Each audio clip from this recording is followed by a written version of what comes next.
And above that is, is our code school layer, where we train adults to become entry-level software engineers in 6 months. And then we try to get them placed in jobs that pay $50,000 or higher. I'm going to take a swig of this Red Bull so my voice is not cracking on me. Forgive me. So I can tell you some of the statistics on that. In terms of graduates that are placed, they come in with an average salary on the order of about $15,000 a year or lower, right? But right now they're averaging just under $48,000 a year once they come out of the code school. And so that's a tripling for them. That's life-changing. But what we're trying to do with all these layers is build a culture from kindergarten through adulthood of tech producers in Memphis. And we see all of those layers as critical, especially the layer with respect to teacher professional development. There's only so many young people and adults that we're going to directly work with at Code Crew in terms of teaching computer science and computational thinking. Only through training teachers can we ensure that every child has access to quality computer science education. So this is an all-important layer that we're going to speak about today. So in our talk today, we're going to talk about what is computational thinking, what are the components of computational thinking. I'm going to use CT as an abbreviation for it. What are some classroom activities you can do to bring computational thinking to your classroom, and then what are some resources that you can use. And there are a million resources out there, so there's no way you're going to get them all today, but you're going to get some of my favorites at least in terms of computational thinking resources. And let me also say, I'm going to do my best not to make this boring. Sometimes learning something new can be boring. So please, I want to make sure I invite everyone, if you have questions, in fact, there's a chat, I'm sure, right? Yeah, so let me pull up the chat too, and I'll put it down here so I can see. And if you have questions in the chat, feel free to drop them in the chat, or feel free, since we're an intimate group, feel free to unmute yourselves and stop me. I have what I believe is about an hour's worth of material. I know we have an hour and a half, but this is specifically so that there's room for me to answer questions. So we'll talk about these things. And so, but before we actually jump into those, I thought we'd take a moment to recognize some of the pioneers in computational thinking. And you may notice something in common between these three individuals, and that is that they're all women. And one of the things I try to get kids and adults to understand is that the great pioneers in computer science and computational thinking we're not all men. There's a stereotype that this is a space for white and Asian men, and that's it, and that's ridiculous because what that belief is a legacy of a sexist stereotype. When you look at the history and the reality of computational thinking, the woman on the far left is a woman named Ada Lovelace. She wrote what's considered to be the first computer program back in 1843. About 100 years before the modern computer. She worked with a number of different people like Charles Babbage and others who were working, these people were working on the hardware and the theoretical hardware, if you will, right? But she actually is credited with giving us computer science algorithms. The woman in the middle is Grace Hopper. She as one of the early pioneers when modern computers came along. Many of the algorithms that we take for granted today, sorting algorithms, all kinds of foundational elements in computer science, she created, right? And in fact, it was at a time when men thought that the future, or at least the opportunities for wealth and prestige were in the hardware, and said, oh, okay, that software thing, we'll let the women do that, right? Was the attitude. And it wasn't until the 60s and 70s and 80s that they realized that the real opportunities are in the software as compared to the hardware. And that's when you started seeing women getting elbowed out of the space, right? As if women can't do it. Well, women were the pioneers in this, right? And so Grace Hopper, and then Katherine Johnson, one of several African-American women who work for NASA. You may have seen the movie Hidden Figures, for example, that you know, they were called computers themselves, right? But they were early pioneers of using computing for you know, the space race that we had against the Russians at that time, but also just a lot of foundational elements that we use today were generated and created by women like Katherine Johnson. So these three are just a handful of pioneers, but it's important for that we, when we're as educators sharing with students about computational thinking, whether we say it out loud or we embed it in what they're learning, that they understand that the history is a complex and diverse one, right? And that there's space for all kids in this in being able to solve problems in this way. All right, enough preaching for me now.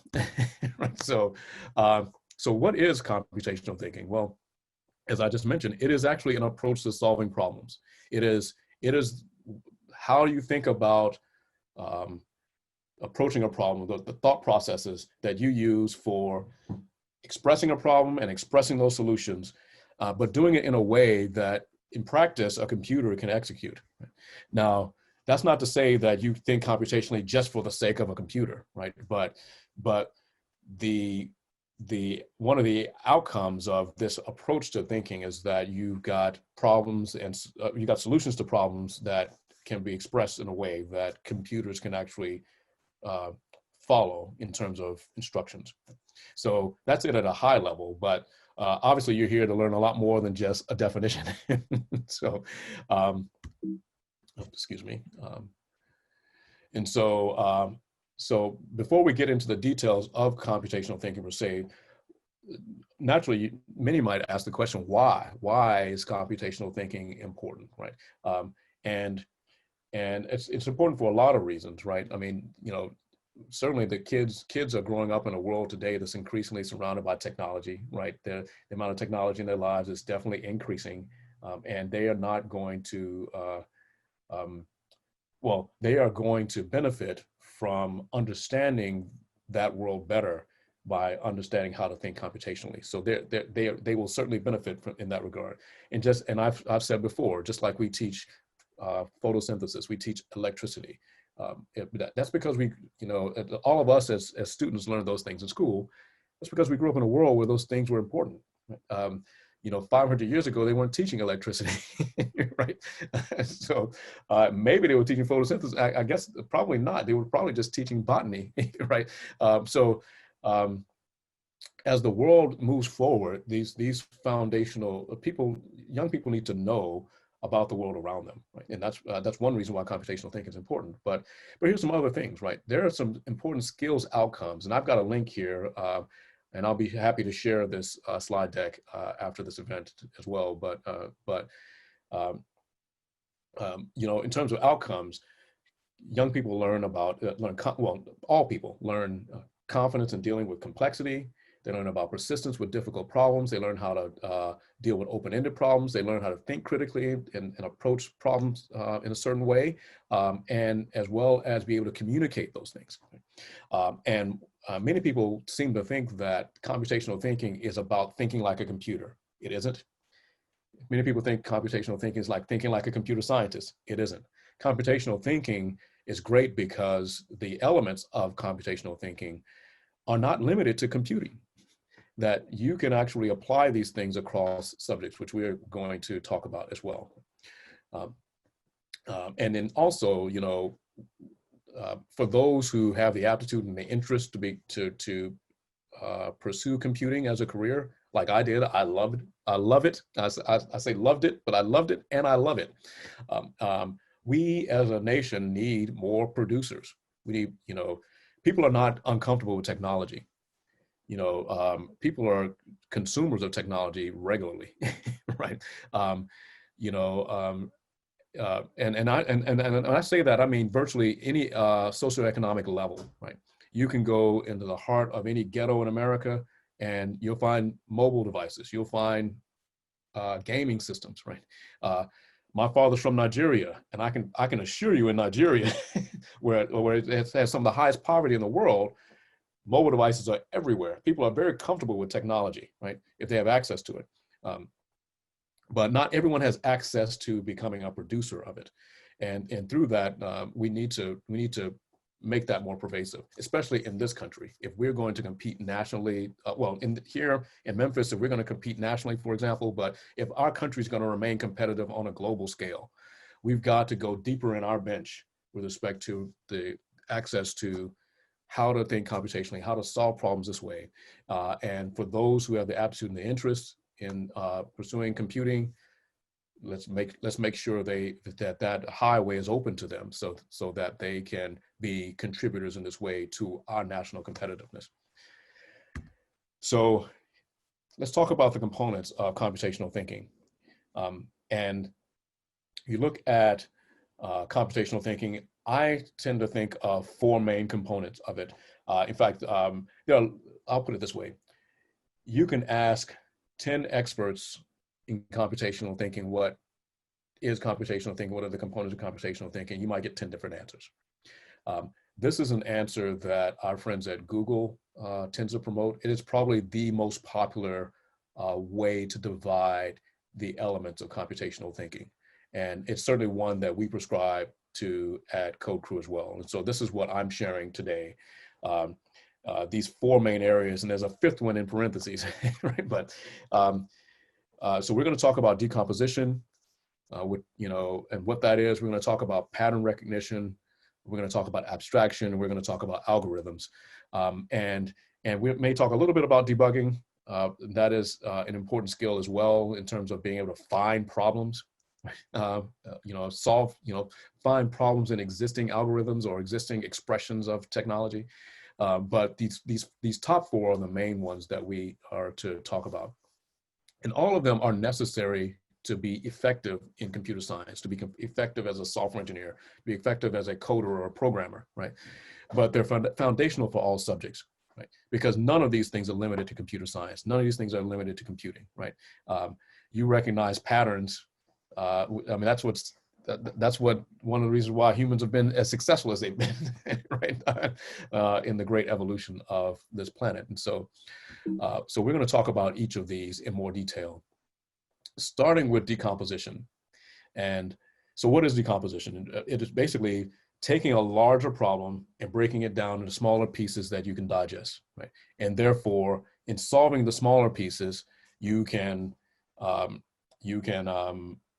essentially solving the larger piece when you're reassembling those solutions. And so I thought I might start with an example for us to use. It's a math example, but please don't think that this is limited only to math, right? Lots of places but I thought this math example would be something that everyone could get. And if you've already done this, please don't give away the answer. But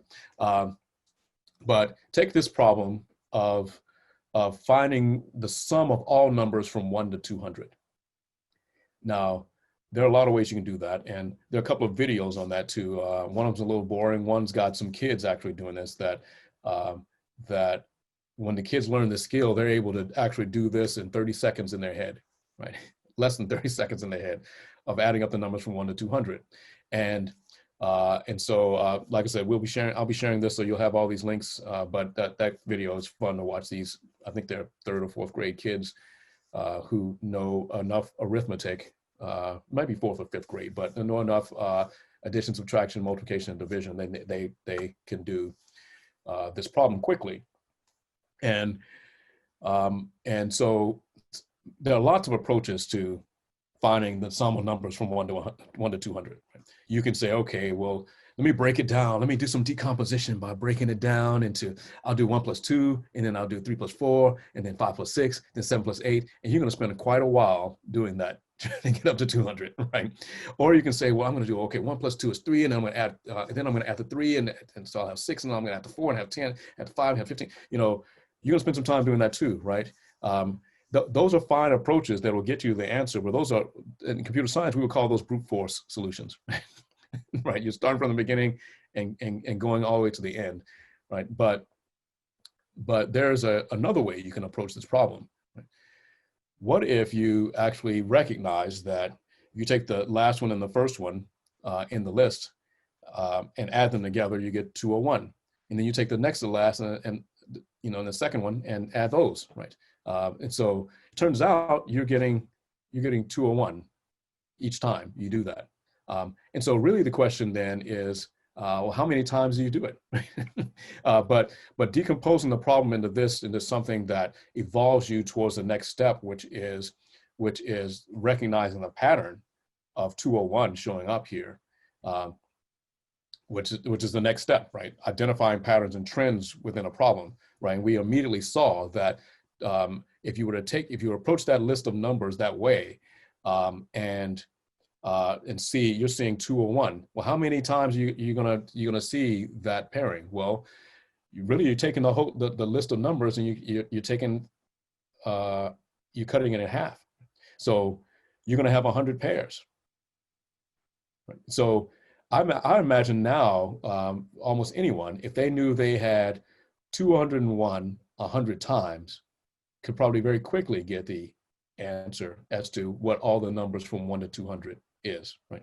And so just from these two steps of decomposing the problem into smaller elements and then recognizing this pattern, we can quickly see that answer. And so when you look at abstraction then, and that third element that I spoke about earlier, right? It's identifying similarities and differences among similar problems to work toward a solution. Well, when you apply abstraction to that problem, right, it is recognizing, okay, well, I can actually do an equation for this, right? You can do it in your head quickly, right? But you could actually express this in the form of an equation. You can say, well, 200 plus 1 is that's the sum of each pair, right? Each pair is going to sum up to 201, right? How many pairs do you have? You've got 100 of them, right? You've got 200 divided by 2, you've got 100 of them. Multiply those two together and you get the total number of 20,100. And so teaching kids to approach a problem like this way means that they are avoiding the brute force approach, right? They are actually saying, okay, I can slice this differently and very quickly get an answer. And so these two abstractions here of sum of each pair and the number of pairs combined together for this total sum. But we can do more than that. A kid can do more than that now, right? Because now they're empowered with this ability to take this list of numbers from 1 to 200. Who says a number has to stop at 200? Right? They can actually express from what they just did a strategy or express a series of steps, series of instructions that can apply more generically, right? And so starting with this example of 1 to 200, step 1 is to figure out the sum of each pair. 200 plus 1 is 201, for example, right? Step 2 is to figure out how many pairs, right? 200 divided by 2. Step 3 is to multiply those two together to get your answer. So now, let's say a kid wants to find the sum of numbers from 1 to 1,000. You just dropped 1,000 into that, and now you got your answer, right? A child with enough arithmetic can do this. You can do this with kids of all ages, though, right? So you don't have to start with 1 to 200 if they're in earlier elementary school. You can start with 1 to 20 or 1 to 10. And help them understand that they can approach a problem in this way. Stop me if I put anyone to sleep. Everyone's still with me? Right. So far, so good. All right. So this is an example. With the same example, we've applied these 4 different elements such that now young people have a way to approach a problem, in this case, a math problem, where they can actually apply it more generically. Right? There's nothing to stop me from going 1 to 2,000 and doing it the same way, or picking any arbitrary approach to it, right?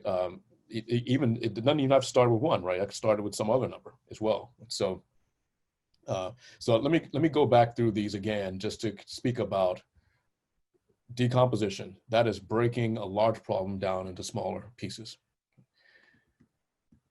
Next is pattern recognition, recognizing where you see patterns. We all naturally do that as humans. You can hear certain music, for example, and recognize that it's jazz versus bebop, well, or hip hop, or country music, or what's that? Lord have mercy. What is Bob Marley? I'm trying to think of reggae. Reggae. Thank you, boy. Yeah. So I've had a few too many birthdays to even remember reggae as a musical genre. Then there's abstraction, right? Identifying similarities and differences amongst problems, such that you can find a solution. And then the last is algorithms. How do you lay out step by step to approach this problem? And that's the part that a computer can ingest, and actually then perform a function for you, perform some work for you. So, but like I said, these problems don't have to be math and science problems only, right? Think about this, when you think about decomposition, pattern recognition, abstraction, right? Those concepts. Let's say you're learning a new language. Je voudrais parler en français. I would like to speak in French, right? Granted, I've been failing for 30 years to become fluent in French, but nonetheless, I like to think I can say a little bit. And there are patterns to conjugating verbs, right? There are patterns to how we add an S to the end of a word to make it plural in English, for example, right? And of course, in English is loaded with exceptions, but some languages, lend themselves very well to these kinds of patterns, and therefore you get to a point, we all do in our languages, where we're reading things that we've never seen before, yet because we've approached learning in that way, we can read those things, right? And so if we're introducing learning new languages to kids, maybe we apply more explicitly computational thinking principles, such that it might be even easier for them to learn those languages earlier, right? Of course, kids naturally have an advantage over us older folks in learning language anyway. What about dancing, right? I contemplated whether or not I was going to do the electric slide for everyone here today. I decided against it because my electric slide is pretty rusty, but here's a link here to anyone who wants to see the step-by-step instructions for the electric slide and learning how to do that. But what's great about that dance is that it's got kind of like sections, right? and you do this dance for a little bit, and then you switch to something else, and you switch to something else, and then it rotates back over, right? So concepts that are common in computational thinking, like loops, like sequences, those kinds of things you can express in dance. Same with PE. Same with cooking, right? I mean, if you've ever used a recipe, you're actually applying computational thinking. There's lots of things that we're doing in our lives where computational thinking applies. Telling stories, right? When people ask me, well, can you use computational thinking in an English class or a history class? Absolutely, right? And you can even one of the things that we love doing is having kids actually retell a story. Let's say that they're reading in a novel, or they're reading in some children's book. And I use a platform like MIT Scratch to actually retell that story. Well, they got to write code to make those characters perform in Scratch. And so you can actually apply computer science to an English or history class, right? Anyone knows me knows I'm an amateur historian. I love history. If I didn't follow computer science as my career, I probably would have followed history. And I'd love to tell the story of Hannibal crossing the Alps in the Punic Wars. And my kids, they run out of the room when I start talking about that, right? But I could animate in Scratch Hannibal marching these 37 elephants and 50,000 soldiers across the Alps into Italy to battle against Rome, for example, right? Or any story that happened in history, Eisenhower and D-Day. Or it doesn't have to be war even, right? I mean, it could be certainly, please don't tell anyone I just came up with all these war analogies, but I mean, it could be Dr. King marching in Birmingham. I mean, it could be any element in history. And so the key thing is is to to take advantage of familiar things with kids, right? And and then get them to a point where they can write these things down, right? And so whether it's in words or in pictures, right? So with older kids, they naturally they know how to read, right? They know how to write. Let them write down instructions. Right? For if a kid is really young, let's say in kindergarten even, and we believe at Code Crew that you can teach computational thinking K through 12. They do it in the UK, and so there's no reason why we can't do that here as well.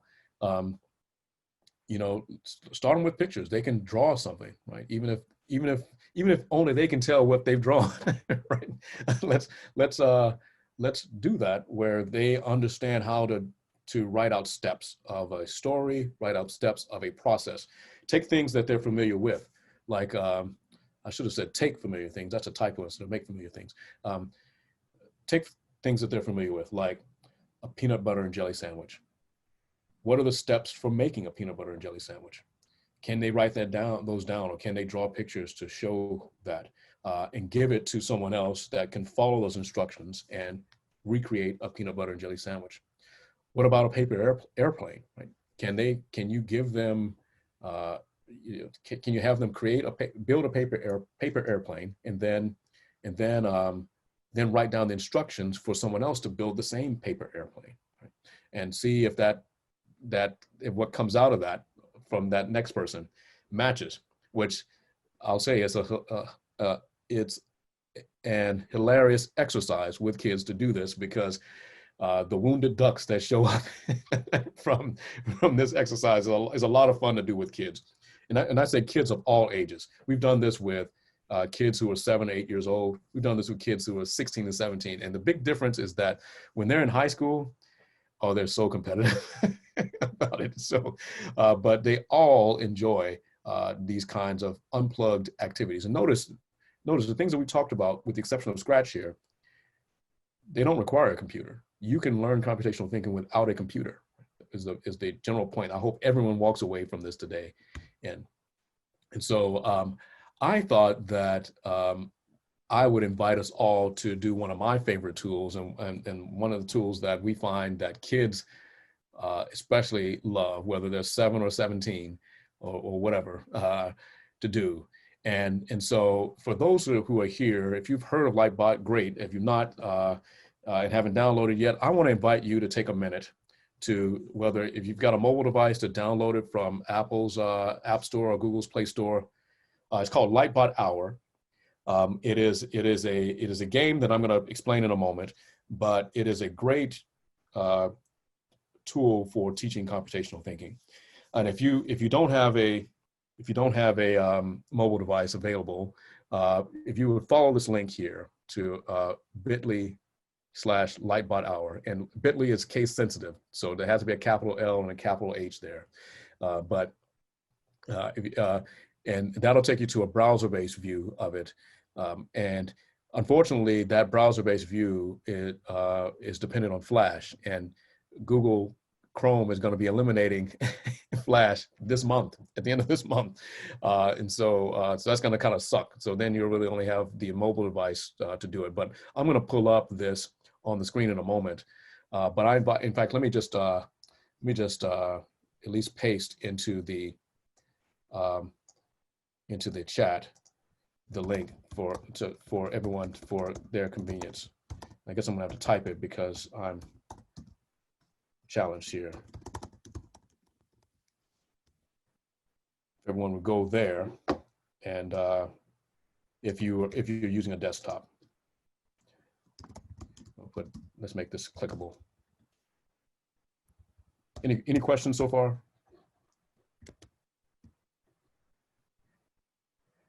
Right. Maybe shoot me a thumbs up or a yes or something in the chat. Thank you that you've done this, and I'm going to step through and kind of explain what Lightbot is and why we love it as a tool for getting kids of all ages to get in the habit of thinking computationally. And what it is that you've got this robot here called Lightbot. You can choose a pink robot or a blue robot. Well, I guess it's a gray robot. But this robot has one function, and that is to take every blue square it finds and turn it yellow by lighting the square. And so, but you can't just drive this robot to light squares. You have to actually program this robot to do it. Right? You have to actually build a program here, or if you have a procedure for it to repeat here, and then call it here, and then drag, and you do that by dragging these instructions at the bottom here into this space here. Right? So this first instruction is a move forward one square instruction. The next instruction is to light the square instruction. This instruction is to turn left or to turn counterclockwise. This next one is to turn clockwise. This one is a jumping instruction. And this last one is a procedure instruction, meaning that you can take any of these other 5 instructions, put it inside of this procedure area, and then just simply call this procedure. And so what's great about this is that with each level, each level gets more and more complex. And so I'm going to go back and I'm going to click on this, and I'm going to do the online, and I'm going to enable Flash Player while we still can. And like I said, Chrome is going to be getting rid of that. And there's actually sound too, but I'll kill the sound. And I'm going to be this little pink robot here, and I'm going to jump into the basics, and I'm going to do this first level. And what's great about this is that it gives you, on the first level, it actually gives you instructions how to do it. You can literally put a kid in front of this, and if the child knows how to read, then the child will just run away with this. In fact, I recently did this with some high school students who once they started playing the game, didn't hear anything else I had to say that evening. But this robot, I'm going to just click through these, and it all actually steps through and shows you what you need to do for the first one, right? So I need to move forward one again, hit light the square, and then you run your program. And lo and behold, it works. And then you go to the next level. I can have a bug in my program. Why? I'm going to try to take one of these out. Okay, well, this first one's on rails, right? But this next one is one where I have to figure out what what the instruction set should be before I run it. If I just hit run right now, it's not going to do anything. I haven't given it any program. And so I want it to move forward, turn left, move forward, turn left, light. Oops. Well, let me write this buggy version first, right? And I'm going to run this. And I told it to light the square. Well, I have a bug in my program. I need to fix that. So what I should have done was also have it move forward 2 more steps.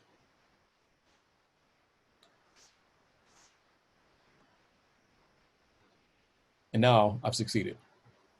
And each level gets increasingly complex with kids, right? Here's one that now it's added a jump command, a jump instruction, the one like I showed you before, right? We didn't have that before.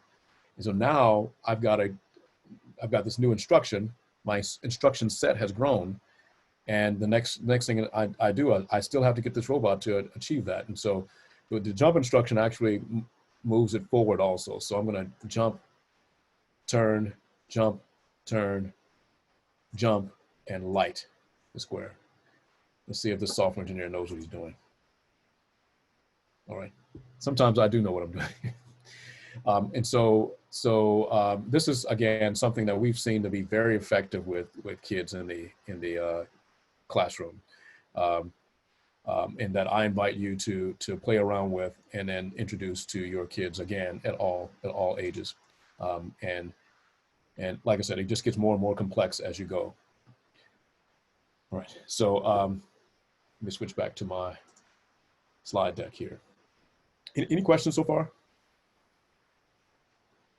this is actually moving even quicker than I than I thought. So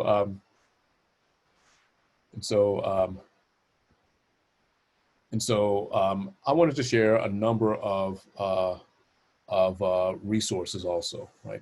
Like I said, there are lots of resources out there, and maybe we'll take a moment to step into some of these as well. But I mentioned that the UK is they were actually the first country in the G7 to actually mandate computer science education for all kids in all grades.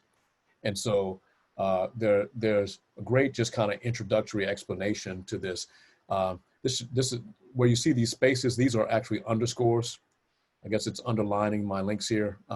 So my apologies there, but that's CT underscore BBC, for example, right? If you follow that link, you'll see a great introductory article on computational thinking. Is there anyone here that's a member of the CSTA? That's the Computer Science Teachers Association. If you're not, I encourage you to join it. We finally have a CSTA chapter in Tennessee.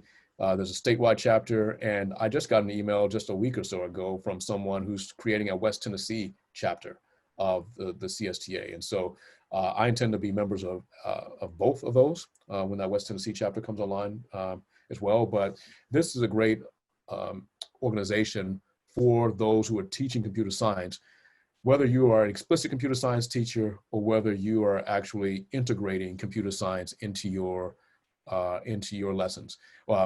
You know that the state has statewide K-8 computer science standards. I should have put that here also. I'll make sure I'll update this so that I'll share it so that everyone has that as well.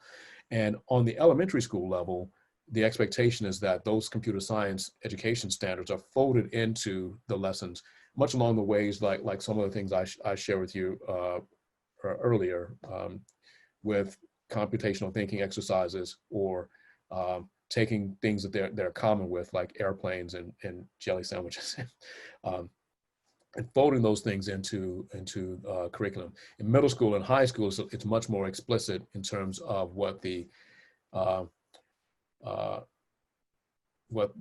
computational thinking looks like, because those things are more and more aligned with specific classes and not just integrated into the general curriculum.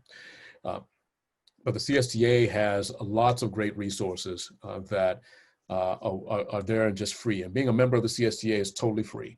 But you don't even have to be a member to take advantage of these things. But the great thing about being a member is that you're connected with other educators who are teaching this, whether it's, again, on elementary, middle, or high school levels.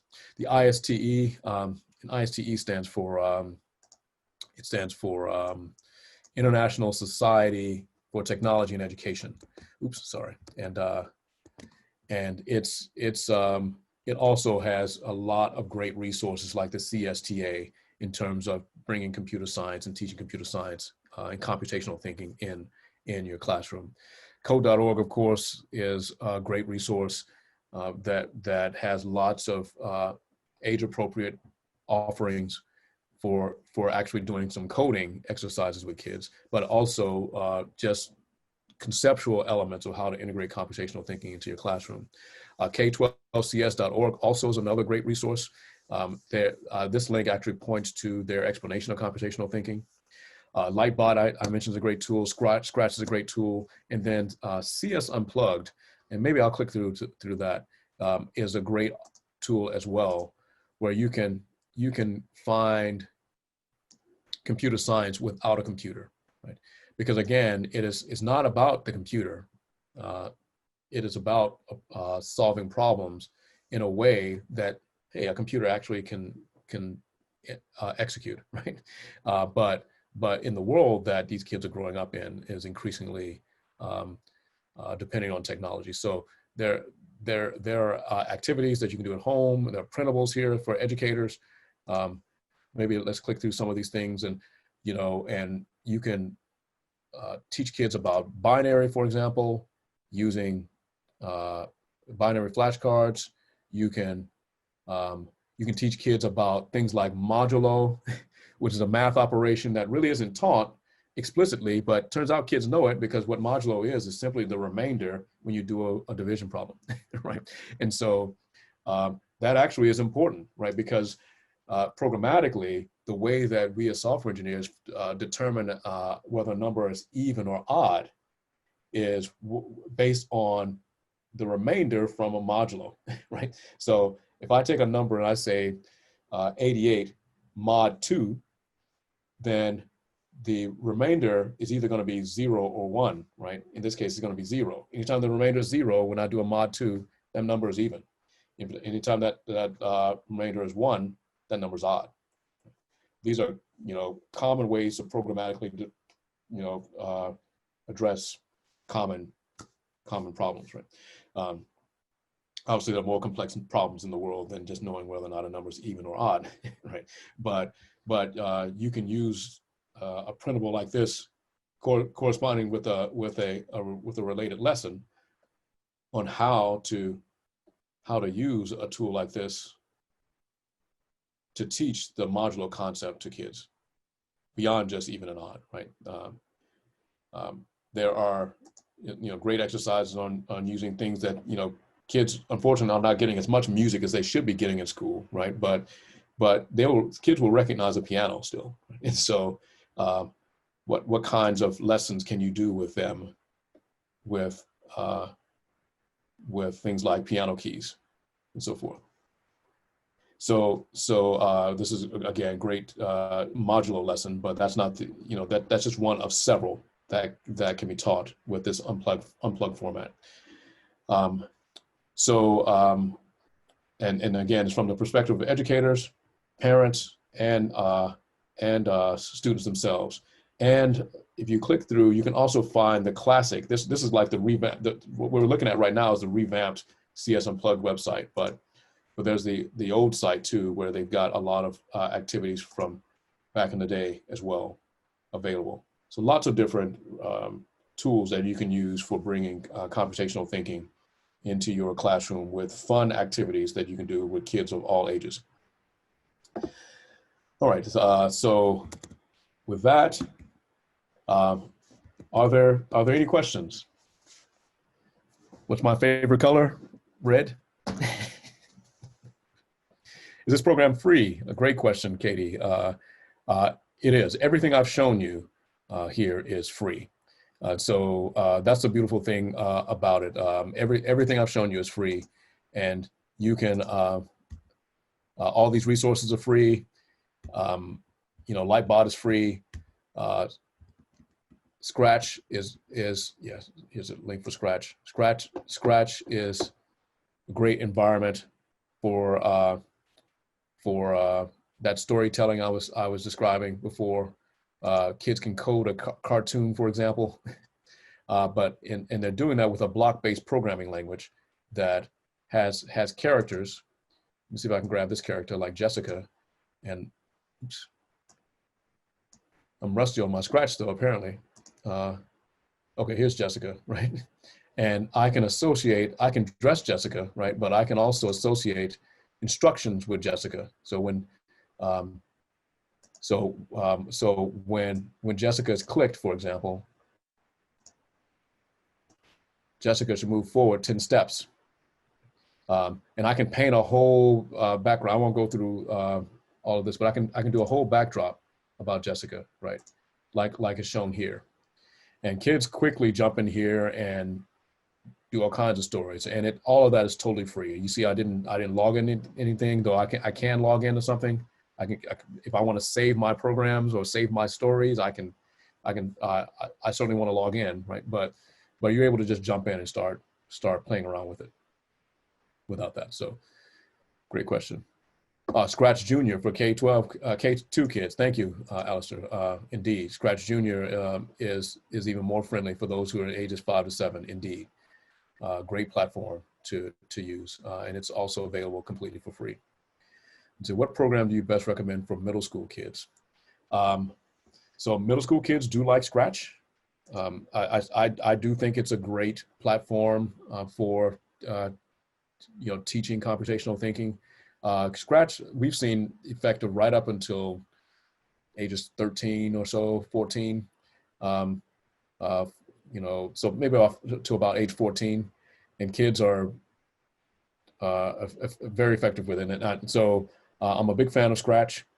Also, there's a great platform called App Inventor. If you want to introduce kids to actually making mobile apps, and they can actually make stuff that solve problems and or ideas that they have, right? MIT's App Inventor is a great platform. I'll put that up here too. Well, let's just, oops. No, they changed the link, appinventor.mit.edu. Okay, so, and what's great about that, it also uses a block format for writing the programs, because what's great about these block-based programming languages, like these blocks here, I'll zoom in here, if I can get it to let me zoom. Yep. Is that kids aren't bogged down into the syntax. Did they remember a semicolon? Did they remember to indent properly? Blah, blah, blah, right? Those things, when kids are getting started, it can frustrate a kid. And suddenly they'll say, well, I'm not good at this, and they'll just walk away from it, right? Well, let them connect these blocks and they learn the concepts. Eventually, later on, they can move on to a text-based language like Java or JavaScript or Python. But if they're learning a block-based language first, then they can make stuff happen and not get bogged down in syntax crap. You also asked the question, Katie, of can the students commingle on these programs listed? I'm not sure what you mean by commingle. Can they work together and on like the same program, or partner or pair program on these things? If that's what you mean, then absolutely they can. Yeah. So in fact, we commonly do that with kids that we serve, especially when you don't have enough computers for all the kids, which is how we started at Code Crew. We might have 30 kids but only 15 computers, so we paired them up to where they could do it together. So great question. Hopefully I answered that question. Kara asks, hopefully I'm pronouncing your name correctly. I use Scratch. Oh, okay. She leaves a comment. I use Scratch for one of the 6th grade Cummings classes I assist with, and they loved it. Well, that's great then. And we've been at Cummings ourselves too. We're not there this year, but in a couple of previous years, we've been at Cummings and done robotics and App Inventor and a number of different things there. And Scratch too I'm glad to see that they loved it, because most kids do. So you say when you participated, this is Katie again, when I participated in the hackathon, I was afraid to create an app, but this would have totally helped. Absolutely. In fact, our hackathon, our annual hackathon before COVID at least, was entirely based on App Inventor. And the kids were challenged to build mobile apps, solving, we were giving them a theme, right? A theme like school health or school safety, or, things that were on their minds per se, or sometimes some things that were a bit more mature, like human trafficking. And we partnered with RestoreCorps, which is a Memphis-based organization that deals with human trafficking.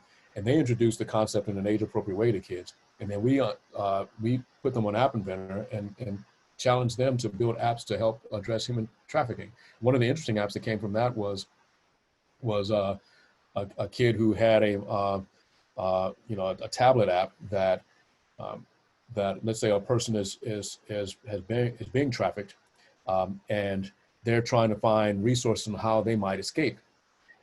And so this app would help them do that, right? But it also had a button on it that would switch over to a game, so that if someone walked into the room, they would think they're just playing a game on this. But the app actually the game was a facade for the person trying to learn how to escape. These kinds of things that, you just give kids the tools and access to these tools, they'll come up with what they come up with, and they always surprise us with what they come up with. And so I'm a huge fan of App Inventor. I still use it for prototyping apps to this day. So Alistair, Scratch is great for middle school. App Inventor, you can build very complicated programs with complicated input and output. Absolutely, yes. So thank you, Alistair. Any other questions at all? Of course, you're welcome to use the chat, or you're welcome to just unmute if a question just comes to mind. Well, if there are no other questions, then I want to thank you all for listening to me share about computational thinking. If you want to know more about Code Crew, certainly reach out to, you can reach out to us as an organization here. You can also find me at meka@code-crew.org. I will be the first to tell you, though, I get a lot of email. And so sometimes I struggle to get to all my emails. So I'm much more responsive with text messages. So that's that's a way to get me too. But my assistant actually answers the team at code-crew.org email, and she has more time to catch up with everything. So if you want to make sure something gets on my radar by email, hit us at team@codecrew.org, and Virginia will make sure that it comes to my attention too. Certainly, I invite you to follow us on social media. On Twitter and Instagram, you can find us at _CodeCrew. And then certainly we're on Facebook, and now we're on Snapchat and TikTok. My daughters deserve the credit of getting us on TikTok, and we're still not as active on TikTok as we should be, but they do an interesting coding challenge dance there that you could actually write some step-by-step instructions to. All right, well, with that then, let's see, do you have any student competitions coming up? I'm sorry, Katie, I didn't see that question before. So on December 12th, we have, it's not so much a competition, but it's our annual Hour of Code event that actually celebrates the birthday of Grace Hopper, one of the women I spoke about earlier. The whole world is doing Hour of Code that particular week during Computer Science Education Week. And so, so that event is happening on December 12th. Then next year, we're going to have our annual hackathon, which we did virtually this year. We're going to do that again. Usually we do that at the end of July. It would be wonderful if COVID allows us to do it in person again soon. And then we're also going to likely be doing the sports tech challenge again with youth next year, as well as an ag tech challenge with youth next year. So those will be coming down the pike. Just stay plugged in with us on our website or on social media to see those things as they come. And then the last thing is that I'll say that my team has been kicking around getting more of our kids to engage in some of these national competitions around coding. And so there are coding and programming challenges out there. And so we are fortunate to have funders who would fund us providing prizes to our local kids based on how they do. And so please look for more things like that coming from us, but I don't have a specific date to announce right now for that. The only thing I have right now for a specific date for K through 12 is the Hour of Code on December 12th. And signups for that are on our website. Certainly, and I think we have some spaces open too. And what's interesting about this one, it's going to be done virtually, and there are going to be 4 different groupings. So a child can choose which one they go to, and one of those is actually going to be led by a pair of sisters who are high school students who've just shown themselves to be outstanding young ladies in computer science, and they're going to be amazing if they choose to do this for a career. They competed in the Congressional App Challenge last year, which we encourage kids to do, and won it for our congressional district. And so, so they're going to lead one of these lessons. I can't remember exactly what they're going to teach, but I think there's more detail on our website of what those 4 categories of what they're going to be learning are. Do you remember the names of the sisters? Jada and Anaya Murray. Okay. And 2 bright young ladies who they have not grown up in Memphis, but I think they've been in Memphis 3 or 4 years now, and they were interested in coding when they came here, and when they learned about Code Crew, they jumped right in and have been running with it. So that's awesome. Well, thank you. There are 2 of the kids in the ALSAC after school program that we have. Where we partner with ALSAC, where they introduce advanced concepts to our kids, things like facial recognition and how to write chatbots and how to do augmented reality. And so Jada and Anaya and another 10 other kids are doing that kind of work with our friends at ALSAC. And it's just a lot of fun to see what they come up with. Very cool. Well, thank you so much, and thank you again for this opportunity to preach the gospel of computational thinking.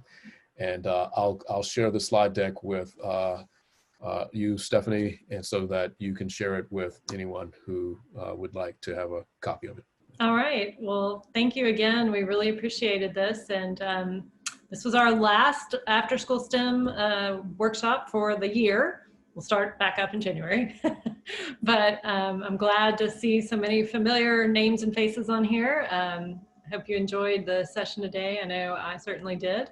And we will be getting information out to you guys about what's on the agenda for the spring semester as soon as we can. So keep an eye out for our emails, and hope you all have a great rest of the semester and wonderful holidays. So see everybody later. Thank you all so much. Take care.